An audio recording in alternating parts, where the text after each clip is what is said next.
प्रयागराज में आस्था के संगम कुंभ की छटा अनोखी ही नजर आ रही है। संगम तक जाने वाले मार्ग दुकानों से सजे हैं। भीड़ के बीच कुछ लोग दुकानों की ओर निहार रहे हैं तो कुछ खरीदारी में जुटे हैं। कई जगह तो जमीन पर ही व्यापार जम गया है। सिंदूर, रंग, कस्तूरी, हींग, लोहबान आदि की महक ने वातावरण को सुगंधित कर दिया है।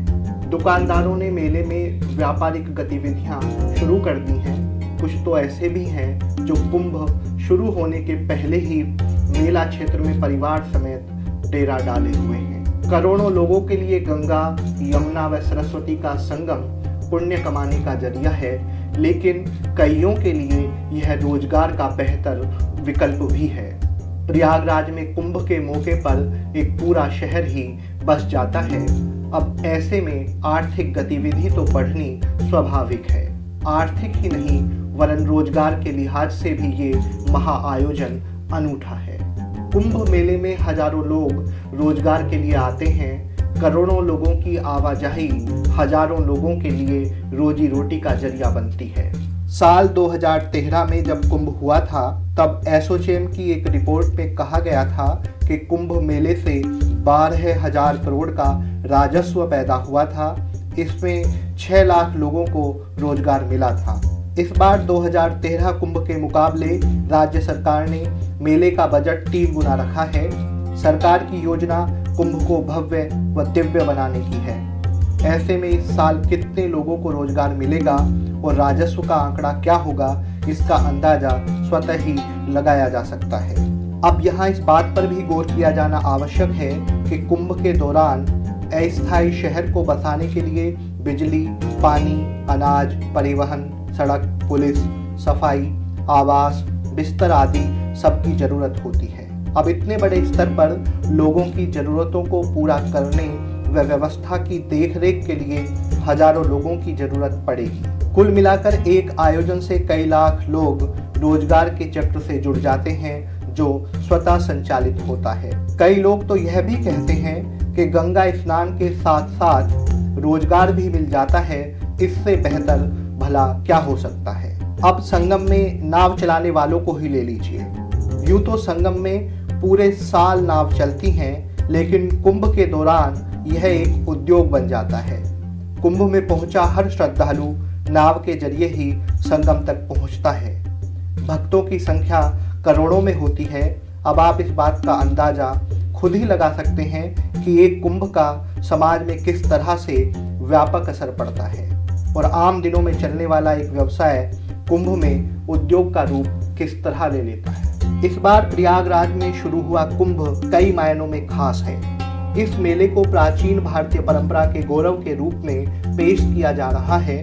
कुंभ 2019 की वेबसाइट के मुताबिक दिव्य कुंभ, भव्य कुंभ का वास्तविक अनुभव कराने के लिए मेला क्षेत्र को 40,000 से अधिक LED बल्बों से प्रकाशित किया गया है। पर्यटकों की सुविधा हेतु PPP मॉडल पर 4,200 प्रीमियम टेंटों का एक शहर स्थापित किया गया है जो सांस्कृतिक कार्यक्रमों का केंद्र होगा। कुंभ 2019 में यातायात की विशेष व्यवस्था की गई है। मेला क्षेत्र में 300 किलोमीटर अस्थायी सड़क का निर्माण हुआ है। गंगा के दोनों तरफ बसे इस शहर के लिए 22 पंटून पुलों का निर्माण किया गया है। मेला क्षेत्र में दूरसंचार और बैंकिंग जैसी सुविधाओं की व्यवस्था भी की गई है, जिसने रोजगार के अनेक अवसरों को जन्म दिया है। बात रोजगार की हो रही है तो टूरिज्म इंडस्ट्री को कैसे भूल सकते हैं। कुंभ में करोड़ों लोगों का आगमन होता है, जिनमें लाखों विदेशी पर्यटक होते हैं। क्या विदेशी मेहमानों के भारत आने से देश की अर्थव्यवस्था मजबूत नहीं होगी। कुंभ में विदेशी मेहमानों के स्वागत के लिए व्यापक प्रबंध भी किए गए हैं। कहना गलत नहीं होगा कि यह मेला आस्था के साथ रोजगार का भी बहुत बड़ा केंद्र है। बता दें कि इस बार कुंभ मेले में 4,200 प्रीमियम टेंट बनाए गए हैं। ये टेंट PPP मॉडल पर बने हैं। इनमें एक रात बिताने के लिए आपको 35,000 रुपये तक खर्च करने पड़ सकते हैं। यहाँ आपको यह भी बता दें, मेला क्षेत्र में 1030 किलोमीटर की लो टेंशन लाइन और 1005 किलोमीटर हाइपर टेंशन लाइन बिछाई गई है। बिजली के लिए 54 अस्थायी उपकेंद्र बनाए गए हैं और 2.5 लाख से अधिक शिविरों में विद्युत कनेक्शन पहुंचाया गया है। पेयजल के लिए 800 किलोमीटर पाइपलाइन बिछाई गई है। 200 वाटर एटीएम, 150 वाटर टैंकर्स और 100 हैंडपंप की व्यवस्था भी की गई है। इन सभी कार्यक्रमों और सुविधाओं के चलते लाखों लोगों को रोजगार मिलना तय है। कुंभ को भव्यता का उत्सव बनाने के लिए राज्य सरकार ने प्रयागराज के विकास के लिए खजाना खोल दिया है।